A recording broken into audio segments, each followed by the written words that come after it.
Good evening. My name is Kamaria Harris Woodson, and tonight I would like to talk to you about police reform.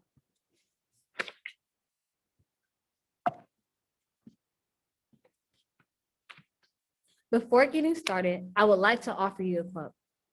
I was born Black, I will die Black, but I do not want to die because I am Black.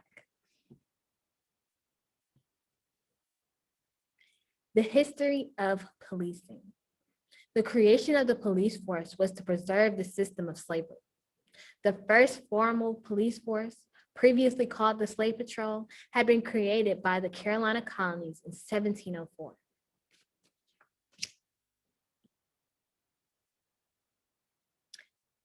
In the 19th century, police were charged with maintaining public order.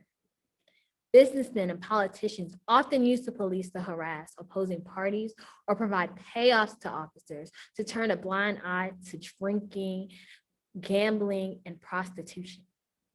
This led President Hoover to investigate the ineffectiveness of law enforcement nationwide. With that being said, you have to ask the question, who are the police protecting and serving? In 2015, the Washington Post began to log every fatal shooting by an on-duty cop. Police officers in the United States since then have had more than 5,000 such shootings. The Washington Post began to do this and started using social media outlets to log these because in 2014, the FBI undercounted fatal police shootings. This is because it is involuntary for police departments to provide those numbers. Although half of the people shot and killed by police are white, Black Americans are shot at a disproportionate rate. They account for less than 13% of the US population, but are killed by the police at more than twice the rate of white Americans.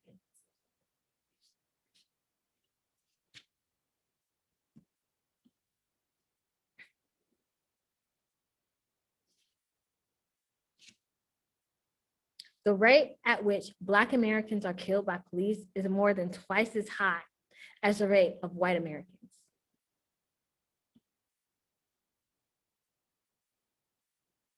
Most victims killed by police are male. An overwhelming majority of the people shot and killed by police are male, over 95%. More than half the victims between the ages of 20 and 40 years old.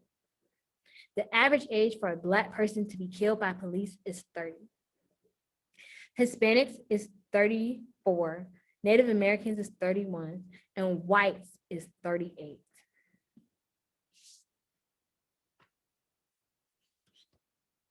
Police brutality has become a public health crisis.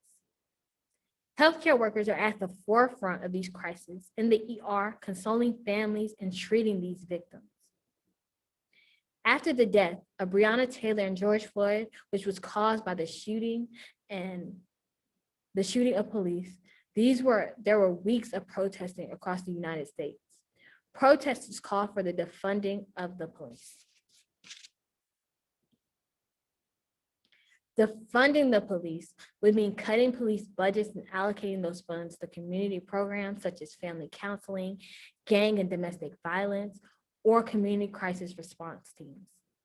Disbanding the police means that the police would create a new system for law enforcement groups. This ultimately means that law enforcement groups would shut down, get new training, new protocols, new policies, and then come back. Abolishing the police sounds exactly like what it is. Abolishing the police would be a completely dismantling the police departments or sheriff's offices and allocating those funds to community response, crisis response teams.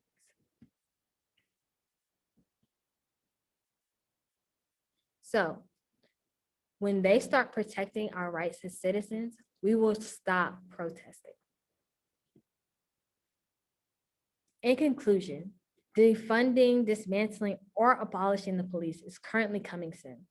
Reform is underway. One of the most recent acts of police reform was the creation of the George Floyd Policing Act.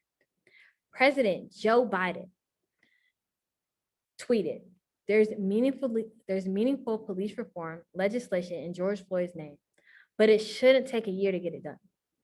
He assured the George Floyd family that they were going to continue to fight for the passage of the George Floyd Justice and Policing Act so it can be signed into law right away.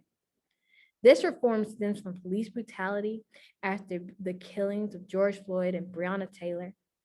Since then, 2015, over 5,000 people have been killed by the gun of a policeman. Blacks and Hispanics are killed at a disproportionate rate. And the police, formerly known as the Slave Patrol, was created in the Carolina colonies in 1704. With all that being said, as you digest this information, I ask for you to think of the victims who were killed at the hands of a cop. We need justice today, and we need reform today. Thank you.